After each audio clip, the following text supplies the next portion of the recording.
వేకువ చుక్క, నీవెట్లు ఆకాశము నుండి పడితివి, జనములను పడగొట్టిన నీవు నేల మట్టుకు ఎట్లు నరకబడితివి.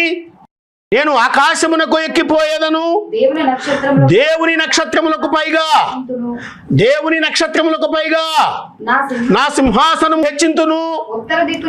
ఉత్తర దిక్కునున్న సభాపర్వతం మీద నేను కూర్చుందును, మేఘమండలం మీదకి ఎక్కుదును, మహోన్నతునితో నన్ను సమానునిగా చేసుకొందును అని నీవు మనసులో అనుకొంటివి గదా. నీవు పాతాళమునకు నరకములోకములకు త్రోయబడితివే. నిన్ను చూచువారు నిన్ను నిదానించి చూచున్నట్లుగా తలపోయిదురు. ఏమి ఇక్కడ జరిగింది ఏంటండి? మనస్సులో అనుకున్నాడు, మనసులో గర్వించాడు. ఆకాశానికి ఎక్కిపోతాను, ఆ మేఘమండలం మీదకి వెళ్ళిపోతాను, నక్షత్రములకు పైగా నా సింహాసనాన్ని వేసుకుంటున్నాను, ఆ సభాపర్వతం మీద కూర్చుంటున్నాను, ఆ సింహాసనాన్ని ఆ దేవుని మహోన్నత